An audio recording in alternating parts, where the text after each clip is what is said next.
Salut à tous, le journal du foot de ce mardi 15 décembre. Et si Thomas Tuchel ne passait pas l'hiver, même si le coach du PSG a évité le pire en qualifiant son équipe pour les huitièmes de finale de la Ligue des Champions après des débuts très difficiles, le technicien allemand n'est pas pour autant à l'abri d'un licenciement avant la trêve.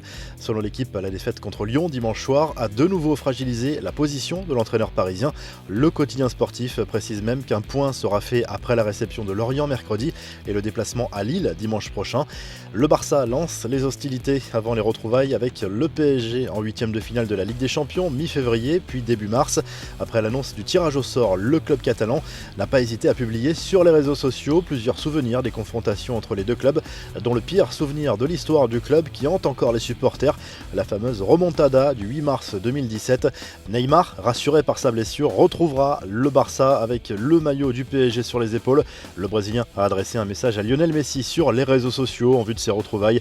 A bientôt mon ami, a écrit simplement à Neymar dans un message accompagné de smiley et d'une photo de Lionel Messi avec l'un de ses ballons d'or.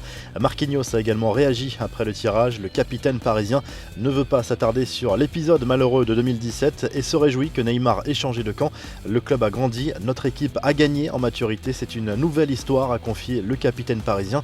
Faute de ballon d'or cette année, les jurés de l'édition 2020 de France Football ont désigné leur Dream Team de légende, la meilleure équipe de tous les temps selon eux. Un 11 ultra offensif qui compte dans ses rangs pas moins de 17 ballons d'or. Cela donne forcément une équipe sensationnelle. Yachine dans les buts, Cafu, Beckenbauer, Maldini derrière, Xavi, Maradona, Mataos, Pelé sont positionnés au milieu et devant le trio Lionel Messi, Ronaldo le Brésilien et Cristiano Ronaldo. Forcément, il y a des grands absents, Platini, Zidane ou encore Cruyff pour ne citer que. Les infos en bref, la nouvelle sortie de Mino Raiola, le célèbre agent de joueur, a reparlé de l'avenir de Paul Pogba quelques jours après ses déclarations fracassantes dans Tuttosport sur le mal-être supposé du champion du monde.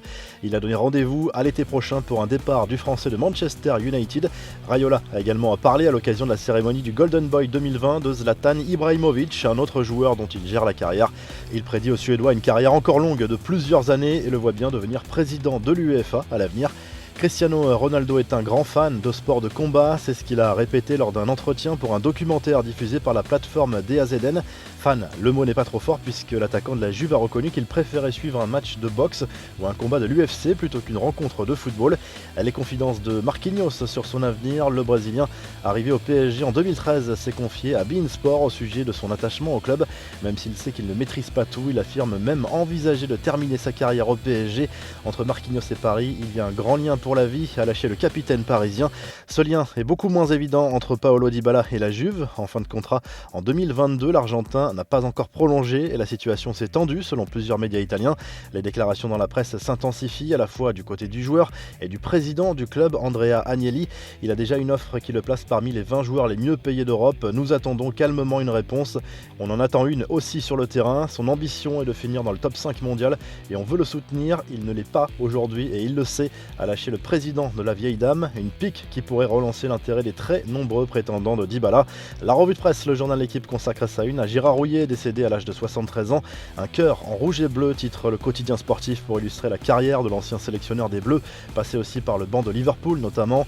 En Espagne, le journal AS consacre sa une à ce 11 en or établi par France Football avec Xavi au milieu. C'est l'unique espagnol de cette équipe de légende. Le Mundo Deportivo revient sur le tirage au sort des huitièmes de finale de la Ligue des Champions avec cette affiche déjà alléchante entre le Barça et le PSG, l'occasion de voir Messi et Neymar face à face. La presse catalane se délecte par avance de ces retrouvailles. Enfin en Italie, la Gazette dello Sport consacre sa une à Zlatan Ibrahimovic qui affiche ses ambitions avec l'AC Milan. L'attaquant suédois ne s'en cache pas, il rêve de remporter le Scudetto cette saison avec les Rossoneri. Le championnat italien paraît beaucoup plus homogène cette saison et les supporters du club lombard y croient plus que jamais. Vous retrouvez l'actu foot sur topmercato.com, l'appli Top Mercato et à très vite pour un nouveau journal du foot.